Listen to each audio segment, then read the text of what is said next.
my channel. I'm so excited you're here as always. And hey, shoot me a thumbs up if you find this information helpful. Thumbs up goes a long, long way. If you have any questions at all, anything hot tub related, I will be thrilled to answer those questions. Just put your comments down below and I will answer any question that you may have. Today's video is going to be about balancing your water. And this particular topic confuses everyone all the time because there's just all kinds of different things and lots of conflicting information, and you just don't really know what to do. When I'm talking about balancing your water, this is on any hot tub. There are three things that you need to pay attention to. One is your alkalinity, number two is your pH, and number three is your hardness. If you're not on a saltwater hot tub, there's not a whole lot that you really need to worry about on hardness, but it is something that you do need to pay attention. Sanitizer, that's a whole nother ballgame and a completely separate video, and I will do that at a later date. But today I'm just going to talk about balancing your water. So the number one thing to balance is your alkalinity. It is the buffer for everything else. If your alkalinity is in line, everything else will stay in line. So you want to be between 80 and 120.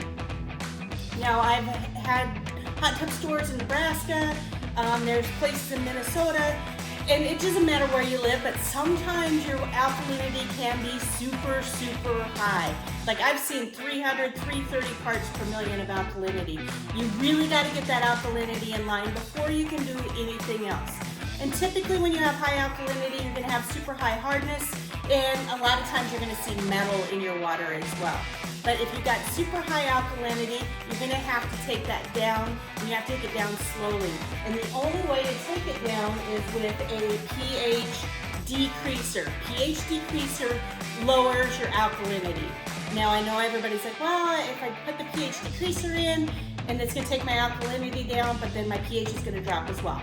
This is true. This is definitely going to happen. They are tied together. It's a scale, and it's going to go up and it's going to go down. They're going to go together. But you got to get the alkalinity in line. It's super, super, super important to get it's the buffer for everything else. So if you got to get your alkalinity down, you're going to use your pH decreaser, and you have to do it really slowly. You can't just say, oh, a lot of times you'll see 2 tablespoons every day for 8 days, and you're like, okay, I'm going to just put in 16 tablespoons and I'm just going to walk away from it. You cannot do that.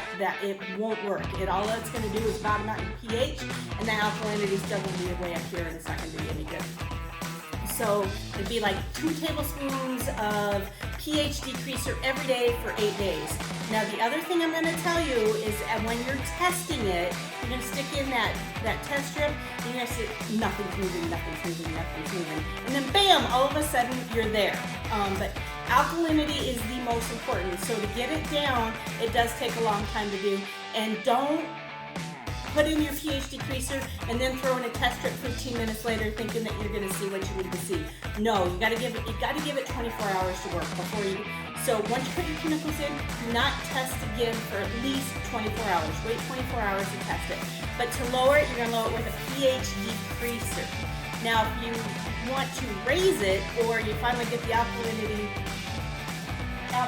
in line, let's continue with, if you're still trying to get it down, and in the process your pH is bottoming out, get that alkalinity down to that 120 part per million, and once you do that, then you take your pH increaser, and then you can just do one-time dose, usually a teaspoon or 2, and that'll bump that pH right back up, and it won't take the alkalinity with it.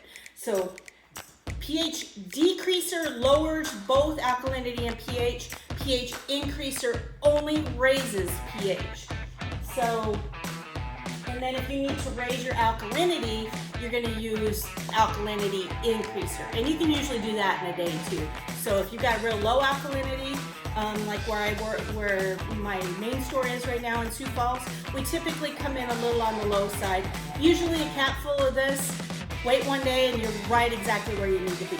So again, you want to be between 80 and 120. Alkalinity increaser to increase your alkalinity, pH decreaser to decrease your alkalinity.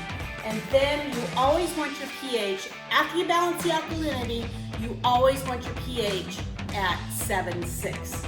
So you just adjust accordingly with pH decreaser or pH increaser. Usually once the alkalinity's in line, once you get those in line, it's usually just a one-time dose and you're usually right there. But again, give your chemicals 24 hours to work before you test them again. Don't stand over the hot tub and play mad scientist because he's doing this in and he's doing that in. You're just wasting your money and your time at that point.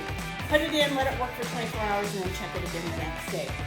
Now, if you are a saltwater tub, you do need to have that hardness, and that's all part of this. You got to have that hardness at 25 part per million or lower. There's a couple different ways to lower that hardness. I'll link those up here. You can do it with just your water softener, and you can also do it with vanishing yak. Both those things work really, really well. If you got super hard water, like when I was talking before with that 320 part per million of alkalinity, if you got super hard water, you can do those same hacks or tricks to get that alkalinity down a little bit more. But if it's not a saltwater tub, it's not as big a deal. However, if you do have that hard alkalinity and that hard hardness, you definitely want to be using a product called stain and scale control.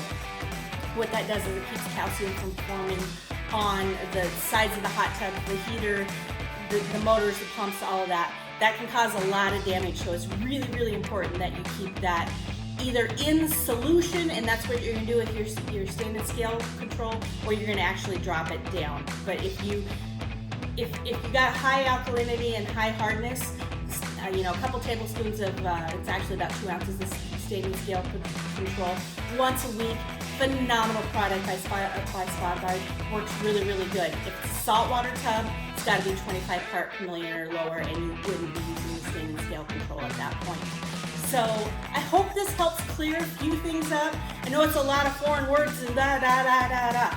Just remember, alkalinity 80 to 120, pH 7.6, hardness in a saltwater hot tub 25 part per million or lower. Any questions at all, shoot me a comment down below. I will be more than happy to help you out. Then once you get all that in line, then you do your sanitizers. So you can definitely, once that's in line, and then your sanitizers will work so much better once you get that ready to go. If you have any questions, ask me down below. Shoot me a thumbs up, it helps so much. And please remember to subscribe. It definitely helps the algorithm, and everybody wins. So just remember, here at the Hot Tub Lady, we love you all, and just keep making life epic.